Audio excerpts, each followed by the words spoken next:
መጽሐፍ ቅዱሳችንን ናውጣና ትንቢተ ዳንኤል ምዕራፍ 10 ከቁጥር 8 ጀምሮ እናነባለን። እኔም ዳንኤል ብቻዬን ራእይን አየሁ፣ ከእኔም ጋር የነበሩ ሰዎች ግን ራእይን አላዩ። ነገር ግን ጽኑ መንቀጥቀጥ ወደቀባቸው፣ ሊሸሸጉም ሸሹ። እኔም ብቻዬን ቀረሁ፣ ይህንን ታላቅ ራእይ አየሁ። ኃይልም አልቀረልኝም፣ ደም ግባቴም ወደ ማሸብሸብ ተለወጠብኝ፣ ኃይልም አጣሁ። የቃሉም ድምጽ ሰማሁ። የቃሉም ድምጽ በሰማው ጊዜ ደንግጬ በምድር ላይ በግንባሬ ተደፋሁ። እነሆም አንዲት እጅ ዳሰሰችኝ፣ በጉልበቴና በእጄም አቆመችኝ። እሱም እጅግ የተወደድክ ሰው ዳንኤል ሆይ እኔ ዛሬ ወደ አንተ ተልኬያለሁና የምነግርህን ቃል አስተውል፣ ቀጥ ብለህም ቁም አለኝ። ይህም ቃል ባለኝ ጊዜ እየተንቀጠቀጥኩ ቆምኩ። እርሱም እንዲህ አለኝ፣ ዳንኤል ሆይ አትፍራ፣ ልብህ ያስተውል ዘንድ ሰውነትም በአምላክ ፊት ይዋረድ ዘንድ ካደረክበት ከመጀመሪያው ቀን ጀምሮ ቃልህ ተሰምቷል። እኔም ስለ ቃልህ መጥቻለሁ። አሜን። ቁጥር 13 የፋርስ መንግስት አለቃ ግን 21 ቀን ተቋቋመኝ። እነሆም ከዋነኞቹ አለቆች አንዱ ሚካኤል ሊረዳኝ መጣ። እኔም ከፋርስ ነገስታት ጋር በዚያ ተዋጋው። ስንት ቀን? 21 ቀን። ራእይም ገና ለብዙ ዘመን ነው። በኋለኛው ዘመን ለሕዝብ የሚሆን አስታውቅ ዘንድ አሁን መጥቻለሁ። ይህም ቃል በተናገረኝ ጊዜ ፊቴን ወደ ምድር አቀረቀርኩ፣ ዲዳም ሆንኩ ይላል። ጸልይ። እግዚአብሔር አምላካችን ሆይ ስለዚህ ማለዳ በጌታ በኢየሱስ ስም እናመሰግንሃለን። ቃልህ ለኛ ነው። በቃልህ ጉልበት፣ በቃልህ ኃይል፣ በቃልህ ጸጋ ልትባርከን፣ ልትዳሰሰን፣ ልትጎበኘን ስለወደድክ ከፍ እናረጋለን። በሚሰሙ ሁሉ ላይ ኃይልና ሞገስ ይምጣ። ሁሉ ደግሞ ላንተ ክብር ይሆን በጌታ በኢየሱስ ስም አሜን። ጌታ ይባርካችሁ። ርዕሳችን የሚያዘገይ መንፈስ መምታት በሚል ጥቂት ቃል አብረን እንካፈላለን። ቀኝ እጆቻችሁን አንሱና አልዘገይም በሉ። ድገሙ። አሁንም አልዘገይም በሉ። አይሰማም። ጩና ተናገሩ። አልዘገይም በሉ። ታውቃላችሁ፣ ይሄ የሚያዘገይ መንፈስ ማለት ሰይጣን ከሚሰራቸው አንዱ ስራዎች ማዘግየት ነው። ማዘግየት ማለት ምን ማለት ነው? መፈጸሙ አይቀርም፣ ግን ሲፈጸም ቆይቶ ሲፈጸም ዘገየ ይባላል። መጽሐፍ ቅዱስ ሲናገር የምትዘገይ ተስፋ ልብን ምን ታረጋለች ይላል? ታሳዝናለች ይላል። አየህ፣ ነገር ሲዘገይብህ ስሜት ቀዝቅዞ ነው የምትደርሰው። እንኳን ስሜቱ አይደለም ሲዘገይ። አሁን ለምሳሌ ምሳ የሆነን ሰው ጠብቃችሁ ሰርታችሁ አቅርባችሁ 6 ሰዓት ይመጣል ብላችሁ 10 ሰዓት ቢመጣ እንኳን ልባችሁ አይደለም ወጡም ቀዝቅዞ ነው የሚመጣው አይደል እንዴ? መብላቱ ለማይቀር ግን በጊዜ ሲመጣ እንዴት ደስ ይላል። ታውቃላችሁ፣ እግዚአብሔር የተናገረውን ይፈጽማል፣ መፈጸሙ አይቀርም። ግን ምንድነው ሰይጣን የሚያደርገው? አለማስፈጸም አይደለም፣ ማዘግየት፣ ሆልድ ማድረግ፣ ማቆየት፣ ነገር በጊዜው እንዳይደረግ ማድረግ እና አንዳንዱ ነገር እግዚአብሔር ያዘገየው ነው የሚመስለን፣ ግን አይደለም። አጋንንቶች አሉ፣ የሚያዘገዩ መናፍስቶች አሉ። ለዚህ ነው በዚህ ዳንኤል በነበረበት ጊዜ ላይ ጾም ጸሎት ይዞ ሲጸልይ በመጀመሪያው ቀን እግዚአብሔር ሰምቻለሁ አለ። መልስ ይዤ እኮ መጥቻለሁ አለ። ግን የፋርስ አለቃ መንፈስ ስንት ቀን ተቋቋመኝ? 21 ቀን ተቋቋመኝ። እኔም ብቻዬን ስላልቻልኩኝ ተዋጊ የሆነው ሚካኤልን ጠራውታል። አየህ፣ ማዘግየትን የምንቋቋመው ስንረዳዳ ነው። መላእክቶች እንኳን ራሱ ረጅ ይፈልገዋል። ለምን? ይፈጸማል፣ ችግር የለውም፣ ሲደክመው ይለቃል አይደለም ያሉት፣ የሚያዘገይ ስለሆነ ማለት ነው። አያችሁ፣ እድገትን የሚያዘገይ በሽታ አለ። እድገትን የሚያዘገይ በሽታ አለ አይደል? ልጆች ሲቀነጭሩ በሁለት መንገድ፣ በአንደኛው ፊዚካሊ እድገትን የሚዘገይባቸዋል። ማወቅ ባለባቸው ጊዜ ማያውቁ፣ መናገር ባለባቸው ጊዜ የማይናገሩ አይደል? ለወላጅ ጭንቅ ነው። እኔ ብዙ ለወላጆች እንደዚህ አይነት ጉዳይ ላይ ጸልያለሁ። ያስጨንቃል። እና ብዙ ደግሞ ታዋቂ ሰዎች እግዚአብሔር የሚጠቀምባቸው ሰዎች ከመናገር የዘገዩ እንደሆነ ታውቃላችሁ። ዘፋኞች፣ ሰባኪዎች፣ የሆነ ታሪክ ያላቸው ሰዎች ንግግር ላይ በጣም ጎበዝ ያልነበሩ። ምክንያቱም ሰይጣን ይህን ስለሚያውቅ ገና ከብላቴንነታቸው ጀምሮ አንደበታቸው መዝጋት ነው የሚፈልገው። ይቋቋማል እንጂ ግን ምን አይልም፣ አይችልም። እግዚአብሔር ትበለጽጋለህ ብሎ ሲል ቢዝነሱን ያዘገየዋል።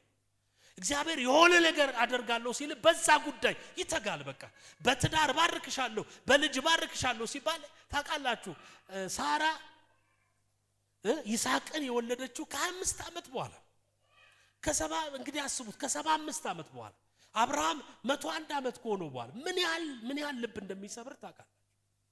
መሆኑ ለማይቀር ግን ሰይጣን ሲተጋ የሚተጋው ላይ ምንድነው? ማዘግየት ነው። ማዘግየት፣ ማቆየት። ወደ ውጪ ተወጫለሽ እንዳለሽ መውጣትሽ አይቀርም። ቪዛውን ግን ምን ያደርገዋል? ያቆየዋል፣ ያዘገየዋል። አንድ ጊዜ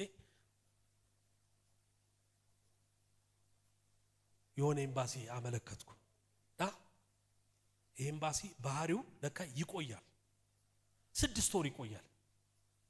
እና ፓስፖርቴን ወስደው 6 ወር እና 5ኛው ወር ላይ ኢሜል አረኩላቸው። ፓስፖርቴን እፈልገዋለሁ መልሱልኝ። እና ቪዛውን ሳይሰጡኝ መለሱልኝ። እና ሰው ለካ ሳጣራ እነሱ እኮ ባህሪያቸው ነው አለኝ። 6 ወር ካቆዩ ሊሰጡክ ነው።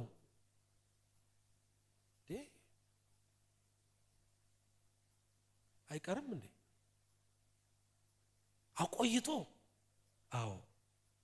አየ ህይወትን የማያውቁ ሰዎች በመዘግየት ውስጥ ተስፋ ይቆርጣሉ፣ ይሳሳታሉ፣ የተሳሳተ ውሳኔ ይወስናሉ፣ የተሳሳተ አካሄድ ይሄዳሉ። ይሄ እንዳይሆን ምንድነው በህይወታችን ማድረግ ያለብን? ዳንኤል የሚያዘገየው መንፈስ አላወቀም ነበር። መላእክቶች ይዋጋሉ፣ እሱ ግን ጾም ጸሎት ይዞ ይጸልያሉ። አንዳንዴ የማናቀውን ህይወት እኮ እንኖራለን አይደል? ለምን እንደዚህ እንደሆነ አንዳቀም።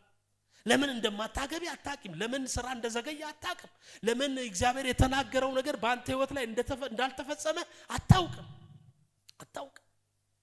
እኔ እግዚአብሔር አምላክ ታገለግለኛለህ ብሎ ሲናገረኝ ገና በመድረኩ ህፃናትን ቀብቻ አስነሳለሁ ምናምን ሲባል እኔም ልጅ ነኝ። ከዛ ወዲያው ጠርተው ና ብለው ማይክ የሚሰጡኝ መሰለኝ። ሳይ እንዲሁም እየቆየ እና ደግሞ እኔ ቸርች አካሄድንም አላቅም። ለካ ማገልገል እፈልጋለሁ አይባልም ቸርች ውስጥ። እኔ ያደኩበት ቸርች ሙሉ ወንጌል የሚባለው ምንም አትልም፣ በቃ ባላወቀ ነው የምትሄድ። እና ጠርተው ሲሰጡ ነው አሉ ክብር። እኔ ደግሞ አላቅም።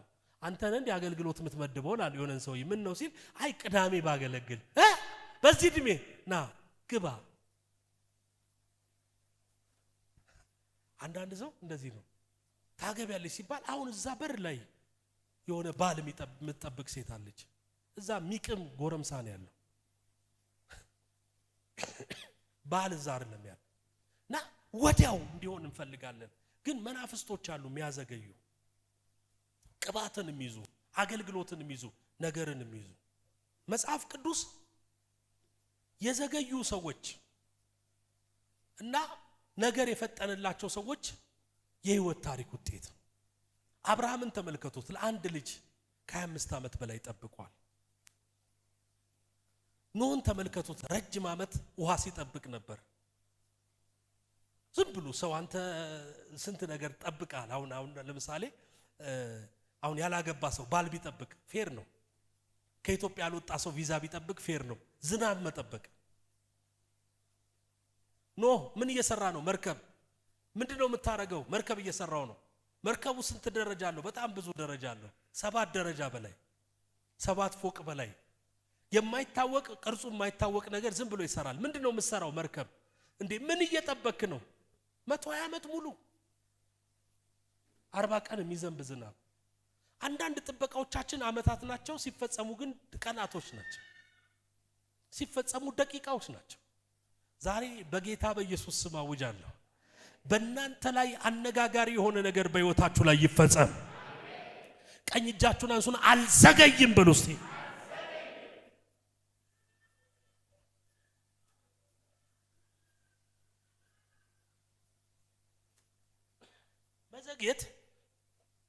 መዘግየት አንዱ ከተፈጥሯችን ውጪ ከሆኑ ባህሪዎች ውስጥ አንዱ ነው። ሰው በባህሪው የሚዘገይ ነገር አይወድም። ኤሊ የሚወድ ሰው እስቲ ኤሊ ማለት መጽሐፍ ቅዱስ ላይ ያለውን ኤሊ አይደለም። እቺ የተሸፈነችው በድንጋይ የተሸፈነችው የሚወድ ሰው አለ? እስቲ አንበሳ የሚወድ ሰው፣ ንስር የሚወድ ሰው። የሚዘገይ ሰራተኛ ቢሮ ውስጥ አይወደድም። የሚዘገይ ማንነት የትኛውም ነገር ላይ አይፈልግም። እግዚአብሔር ግን መዘግየትን እንኳን ሳይቀር ፈጥሯል ምሳሌ እንዲሆኑ። ኤሊያው ምሳሌ ናት፣ የመዘግየት ምሳሌ ናት። እና አንዳንድ ነገሮች እግዚአብሔር እጅ ላይ ራሱ ሆነው ሊዘገዩ ይችላሉ፣ ግን ለመልካም ነው፣ ለበጎ ነው። አንድም ቀን መጽሐፍ ቅዱስ ላይ እግዚአብሔር ዘገየ ተብሎ ተጠቅሶ አያውቅም፣ ተጽፎ አያውቅም። የእግዚአብሔር ባህሪ አይደለም። በጣም የሚገርማችሁ ነገር ግን አይቸኩልም፣ አይንቀዠቀዥም። ማንም ደግሞ ምን አይለውም፣ አይቀድም። መፍጠን ማለት መንቀዥቀዥ ማለት አይደለም። መፍጠን ማለት ኢፌክቲቭ የሆነ ሲዝንን ማወቅ። ለምሳሌ ምሳ ሰዓት ከ6 ሰዓት እስከ 7 ሰዓት እስከ 8 ሰዓት ቢሆን በዛ ሰዓት ላይ ያለ አክቲቭ ነገር ማለት ነው። አንደኛ ቆሮንቶስ 16 ቁጥር 9 ላይ ሐዋርያው ጳውሎስ እንደዚህ ይላል፣ ስራ የሞላበት ትልቅ በር ተከፍቶልኛል፣ ተቃዋሚዎቼ ግን ምንድናቸው አለ? ሁሉ ጊዜ የሚያዘገዩ መናፍስቶች በሞላ ነገር ላይ ይቃወሙናል። ኦፖዚት ነው የሚቆሙት። በጣም የሚገርማችሁ ነገር ሐዋርያው ጳውሎስ በዘመኑ 3 አይነት ተግዳሮት ገጥሞት ያውቃል። የንጉስ ተግዳሮት ገጥሞት ያውቃል፣ የአጋንንት ተግዳሮት ገጥሞት ያውቃል፣ የተቃዋሚ ተግዳሮት ገጥሞት ያውቃል። ሐዋርያው ጳውሎስ በዚህ ቦታ ላይ ስራ የሞላበት ትልቅ በር ተከፍቶልኛል፣ ተቃዋሚዎቼ ግን ምንድናቸው አለ? ብዙ ናቸው። ሁሉ ጊዜ በሮች ሊከፈቱ ሲሉ የሚቃወሟችሁ መናፍስቶች አሉ። ልታገባ ስትል፣ ልትባረክ ስትል፣ ልትሰራ ስትል፣ የሆነ ክብር ሊጀምር ስትል ተቃዋሚ መንፈስ ይነሳል። ያ ማለት የክብሩ ደመና ላንተ ባይታወቅህም ጠላትክ አውቆታል ማለት ነው። አንዳንድ ሰው እንደዚህ ይላል፣ ጌታ ስለማይወደኝ ነው መከራ ይበዛብኝ ይላል። ተቃዋሚ ይበዛብኝ አይደለም፣ ሸቶታል ማለት ነው። ጠላት ለውጥክ ሸቶታል ማለት ነው። ሃሌሉያ። የሆነ ሰው ዛሬ ሲነሳ ያለው ታውቃላችሁ። ጠላቶቻችሁ የሚበዙት በሮች ሲከፈቱ። ለዚህ ነው ጳውሎስ ሲናገር ስራ የሞላበት በር አለ። ሃሌሉያ። ወደዚህ በር እግዚአብሔር ያስገባል። ይሄ በር የወንጌል በር ነው። ይሄ በር ብዙዎች የሚድኑበት በር ነው። ይሄ በር የሥራ በር ነው። ይሄ በር የቢዝነስ በር ነው። በኢየሱስ ስም ይከፈትላችሁ፣ ይከፈትላችሁ በኢየሱስ። ምን የሞላበት ስራ። አጠገባችሁ ያለውን ሰው ስራ የሞላበት በር ከፊትህ አለ በሉት። አሜን አሜን ነው ወይ? እዚህ ጮና ስራ የሞላበት በር በሉት። ተከፍቶልኛል በሉ። ታዲያ እነዚህ የሚያዘገዩ መናፍስቶች ካልነቃንባቸው ያስቀሩናል፣ ከነቃንባቸው ግን ይፈታል። ዳንኤል ላይ 10:12 እንደዚህ ይላል፣ ዳንኤል ሆይ አትፍራ፣ ልብህ ያስተውል ዘንድ ሰውነትን በአምላክ ፊት ይዋረድ ዘንድ ካደረክበት የመጀመሪያው ቀን ጀምሮ ቃል ተሰምቷል። እኔም ስለ ቃልህ መጥቻለሁ። የፋርስ መንግስት አለቃ ግን 21 ቀን ተቋቋመኝ። ከዋኖቹም አለቃዎች አንዱ ሚካኤል ሊረዳኝ መጣ። እኔም ከፋርስ መንግስት ጋር በዚያ ተው። ራእይ ገና ለብዙ ዘመን ነው። በኋለኛው ዘመን ለሕዝብ የሚሆነውን አስታውቅ ዘንድ አሁን መጥቻለሁ። ምን ለዘንድ? ለሕዝብ የሚሆነውን ምን አረግ ዘንድ? አስታውቅ ዘንድ። አንደኛ ተሰሎንቄ ምዕራፍ 2 ቁጥር 18 ላይ ሐዋርያው ጳውሎስ ይሄንን የሚያዘገይን መንፈስ በግልጽ ሲናገር እናየዋለን።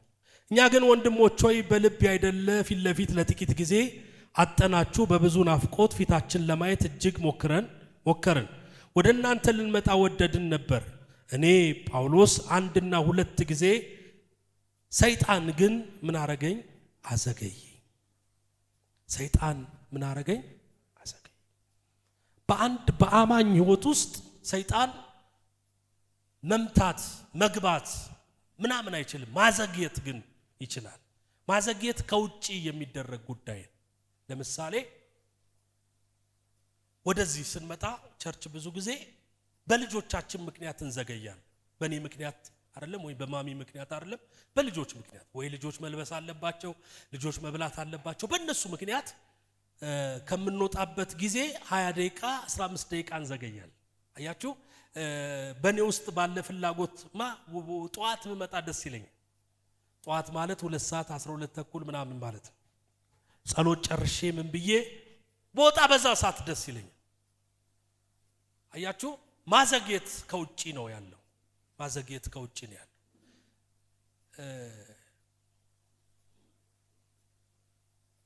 እግዚአብሔር የተናገራችሁ መፈጸሙ አይቀርም።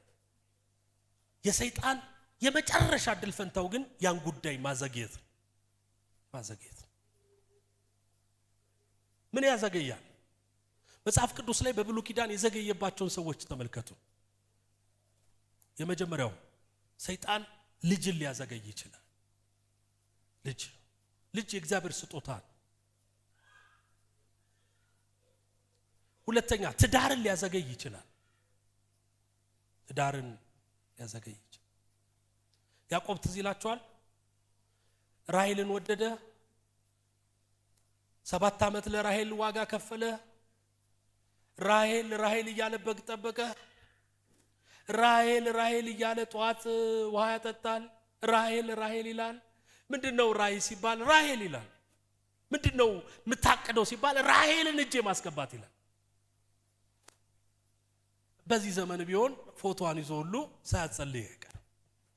7 ዓመት ተገዝቶ ሰውየው የሰርጉ ቀን ያበላዋል፣ ከዛ ያጠጣዋል፣ ያሰክረዋል።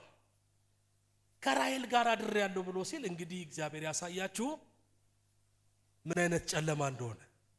ድንኳን ነው የብሉይ ኪዳን ላይፍ፣ የድንኳን ላይፍ ነው።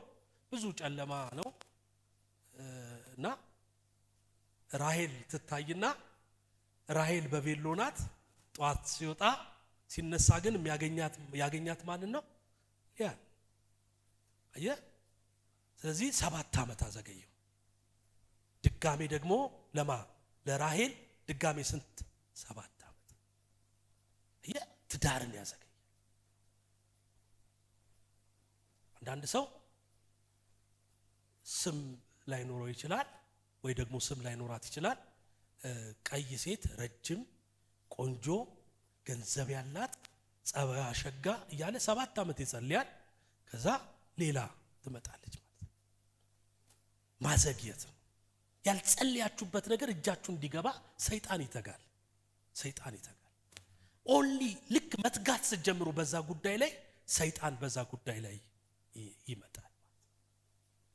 ሌላ የብሉይ ኪዳን ላይ የነበሩ አባቶች ሌላ ምናቸውን ሰይጣን አዘግይቷል ብላችሁ ብትሉ አሁን የኢዮብን ተመልከቱ።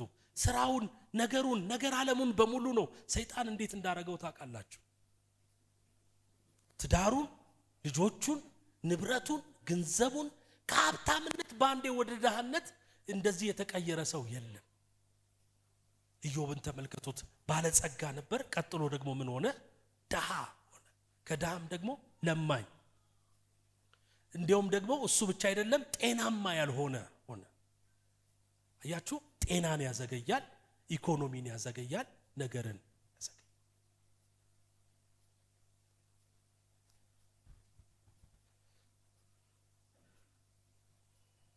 ብዙ ትልልቅ የእግዚአብሔርን ሰዎች ብታዩ በሰይጣን ምክንያት ብዙ ነገር ዘግይቶባቸዋል፣ ብዙ ነገር ቆይቶባቸዋል።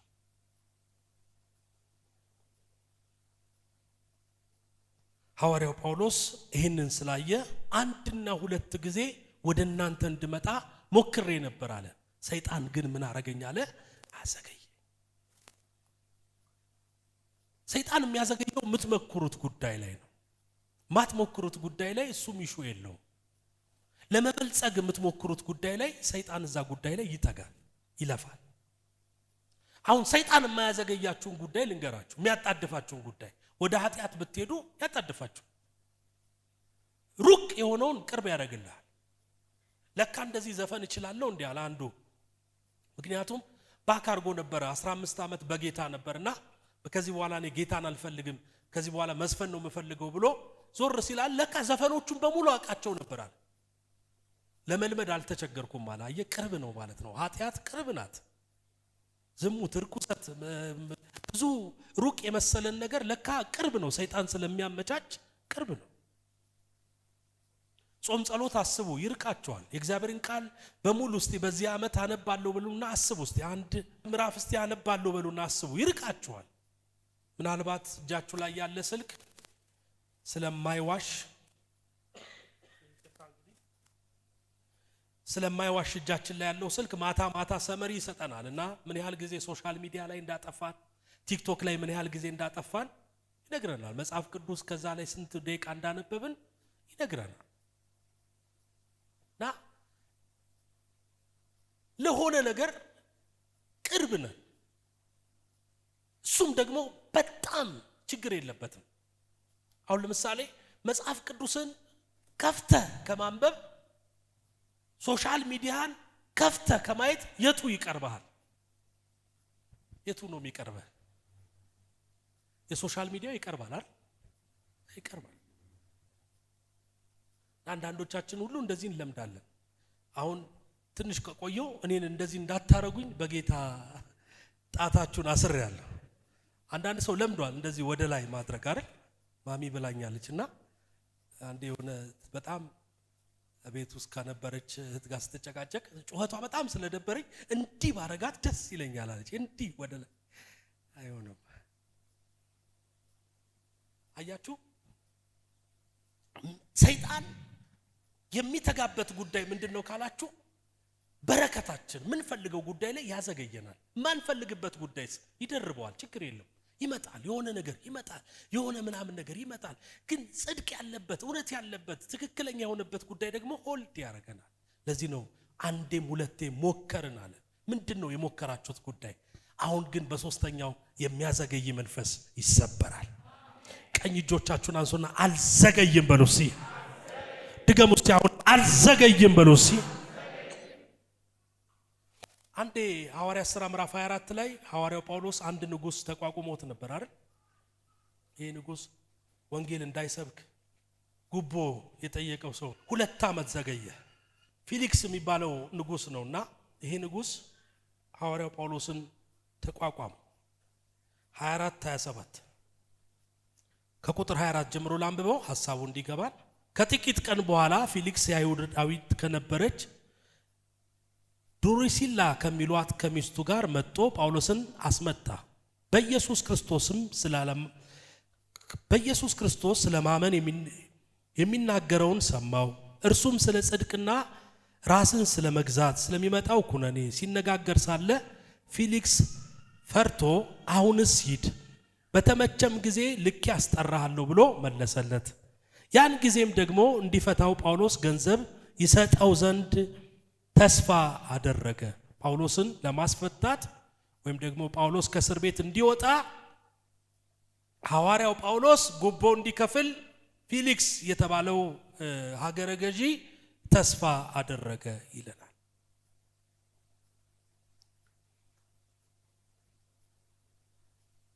ስለዚህ ደግሞ ብዙ ያስመጣ ያናግረው ነበር። 2 ዓመት ከሞላ በኋላ በቆርጶስ ፊስጦስ በፊሊክስም ፈንታ ተተካ። ፊሊክስም አይሁድን ደስ ያሰኝ ዘንድ ወደ ጳውሎስ እንደታሰረ ተወው ይላል። አያችሁ ገንዘብ ስላልከፈለ አይሁድን ደስ ለማሰኘት ምን አረገው ይለናል? ተወው። እንደ ተወው ስንት ዓመት ጳውሎስ ታሰረ ይለናል? 2 ዓመት። በዚህም ዘመን ያለ ገንዘብ የማይፈጥን ያለ ገንዘብ የማይሄድ ብዙ ነገሮች አሉ። እንሰማለን፣ ይገጥመናል። እናንተ ብዙ ነጋዴዎች ታውቃላችሁ ያለ ገንዘብ ብዙ ሰው አይንቀሳቀስም። ሰው ጆተኒ ሆኗል አለኝ አንድ ሰው ሲናገር። ጆተኒ ማለት 2 ሰዎች በግራና በቀኝ የማይንቀሳቀሱ አሻንጉሊቶችን በእጃቸው የሚያንቀሳቅሱ ማለት እና ይሄ ጆተኒ ሳንቲም ሲገባለት ነው 3 ኳስ የሚጠፋው። እና አንዳንድ ሰው ዛሬም እንደ ጆተኒ ገንዘብ ካልገባ አይወጣም። እና ጳውሎስንም አዘገየው ይለናል። 2 ዓመት በእስር ቤት አስቀመጠው። ለምን እንደነው እንደዚህ ያደረገው ከተባለ ጳውሎስ ገንዘብ ስላልከፈለ። ዛሬም የሚያዘገያችሁን እግዚአብሔር ይሰብረዋል። ቀኝ እጆቻችሁን አንሱና አልዘገይም በሉ እስቲ።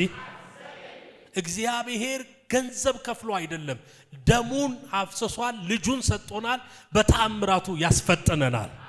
እስቲ ጩና እፈጥናለሁ በሉ እስቲ።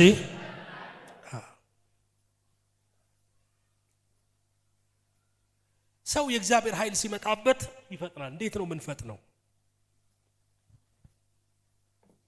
ትዝ ካላችሁ አንደኛ ነገሥት ምዕራፍ 18 ቁጥር 46 ላይ ኤልያስ የእግዚአብሔር እጅ በላዩ ነበር ይላል፣ ወገቡንም አሸንፍጦ ከአካብ ፊት ይሮጥ ነበር አለ። ዛሬም የሚያስሮጠን እሳት በእኛ ላይ ይመጣል። ቀኝ እጆቻችሁን አንሱና ኃይሌ እግዚአብሔር ነው በሉ እስቲ። ጉልበቴ እግዚአብሔር ነው በሉ እስቲ። ከዚህ የተነሳ በሉ እስቲ እፈጥናለሁ በሉ እስቲ።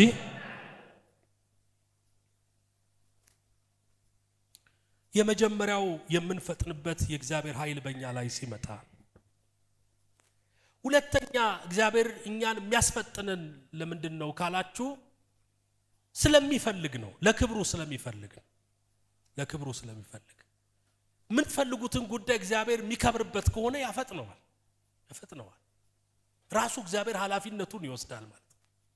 አለበለዚያ ግን መንቀሽቀሽ ነው የሚሆነው። እግዚአብሔር ሲፈጥን አብሮ መፍጠን፣ እግዚአብሔር ሲዘገይ አብሮ መዝግየት እንዴት መታደል ነው!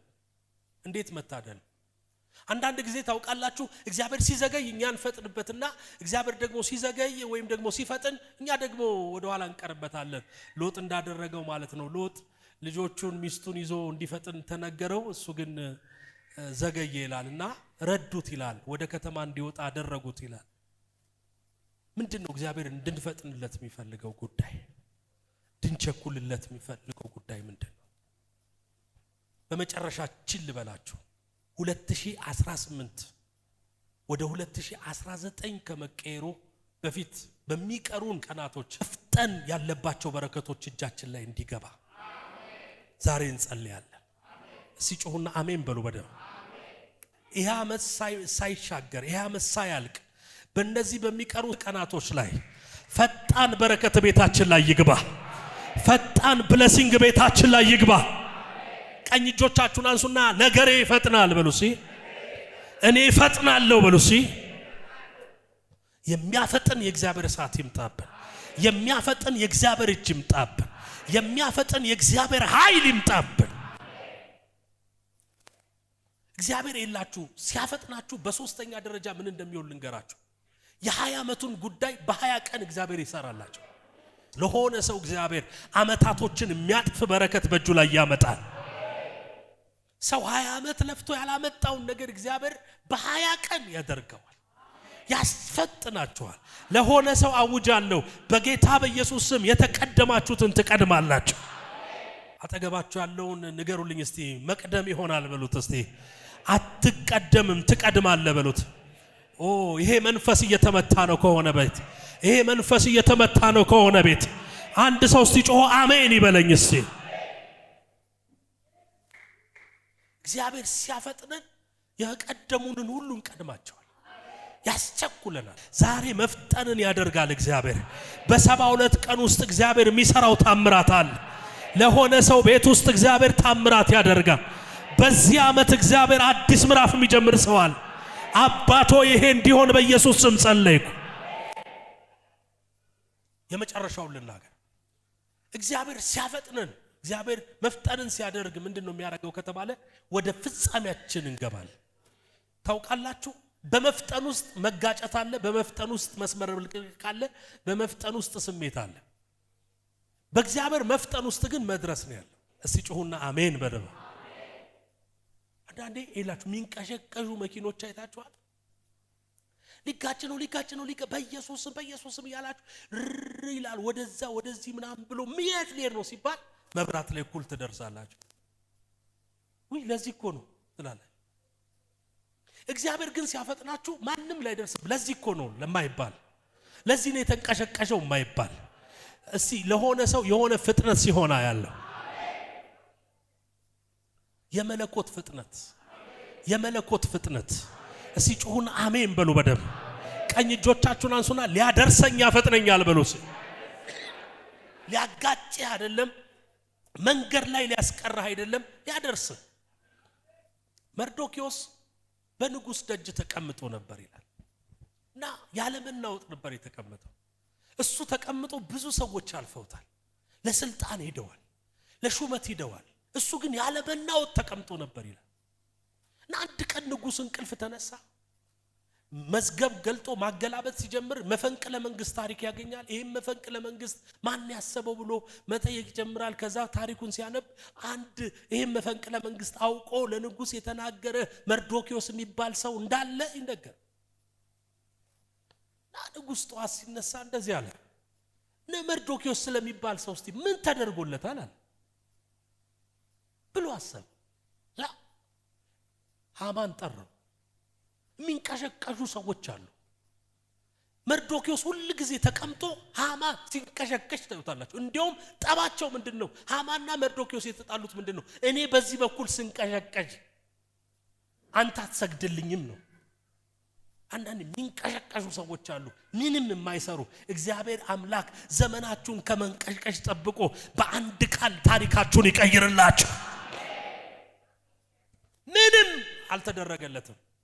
ናመጣ ንጉስ በላለው። እንግዲህ ንጉስ ሊያከብረው ለሚወድ ምን ይደረግለታል? እንግዲህ ያውሳለ ከኔ ውጪ አለ ይሄን ያህል ሙሉ ተንቀሽቅሼ ይሄን ያህል ሙሉ ለንጉሱ ደፋ ቀና ብዬ ለኔ ነው መቼ ምንም ያልተደረገልኝ እኔ ነኝ አሁን ይደረግልኝ ነው። ከዛስ ምኞቱ እንዴው አንተ ሰው መጽሐፍ ቅዱስ ራሱ እኮ የባልንጀራን ነገር አትመኝ ይላል። አሎ ይሰማል? አትመኝ ይላል። ያምራል ብላችሁ ለፉ አሜን ትችዋለሽ። አንዳንድ ሰው ያምራል ብሎ አይደለም ያልፈው ያስወልቃል። እና ንጉሱንም አስወለቀው። ካባህን አለው፣ ፈረስህን አለው፣ ቀለበትህን አለው፣ ልብስህን አለው። ምን ቀረው? ቡታንታና ካልሲ ብቻ ነው የቀረው። እሱም ስላልተጻፈ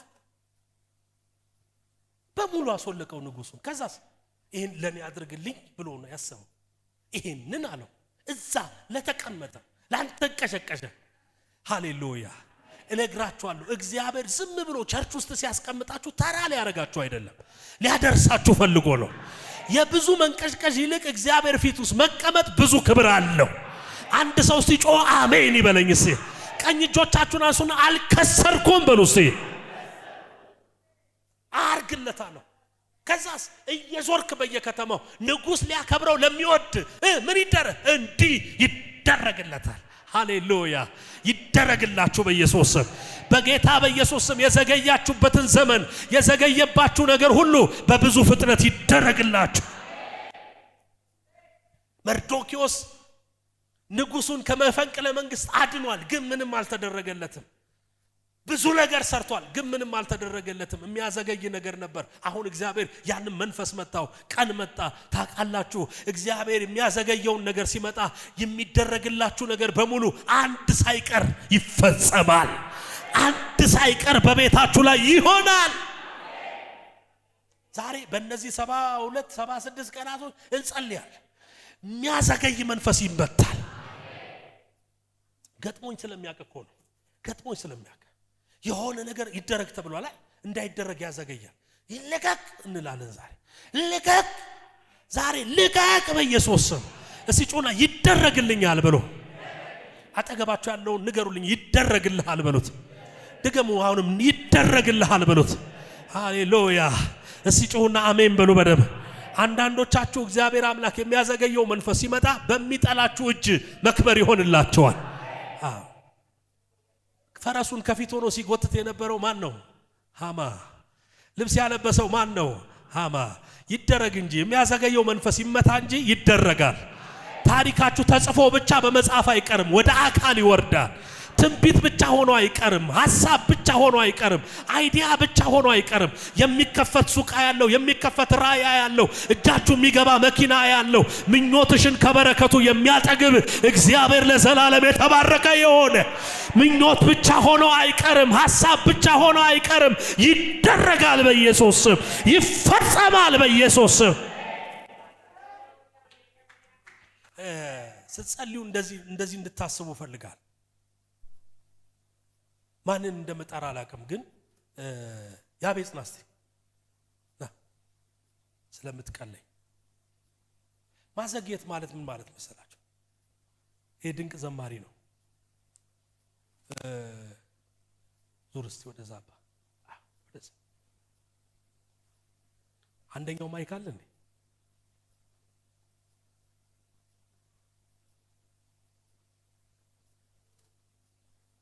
ይሄን ይራቅ በል የማይደርስበት ቦታ ሆነ። አይ በጣም ሳይሆን እንደዚህ እሱ ለመድረስ ይፈልገው ትንሽ ጠጋ በል እስቲ ተዘርጋ እንደምንም። ይሄ ማይክ ነው አይደል ያንተ ፍጻሜ ለመድረስ። አየ ይኸው ማዘግየት ማለት እንዲህ ነው። የለብቁ አጋንንት ጩህና ወጣ የሚወጣብን ነገር ግን ማዘግየት። የሆነ ቢዝነስ አለ ማዘግየት፣ የሆነ ስራ አለ ማዘግየት፣ የሆነ አይዲያ አለ ውስጥ የተቀመጠ ማዘግየት፣ አደርሳትም ብሎ መያዝ። እንዲህ እንድትስሉ ፈልጋለሁ። መፍትሄው ደግሞ ምን መሰላችሁ?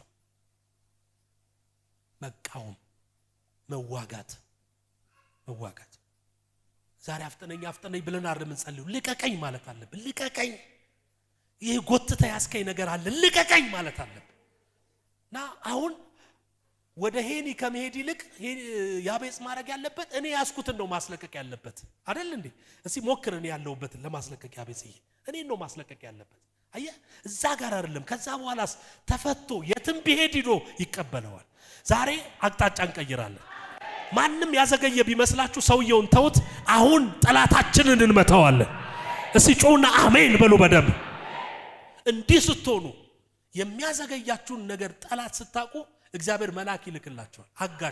አጋሽ ካኮረፍሽ አይመጣም ብለውኝ ነበር አልተፈጸመም፣ አይመጣም። አሁን ግን ማኩረፍ አይደለም መፍትሄው፣ ዞረ ልቀቀኝ ማለት አለብህ።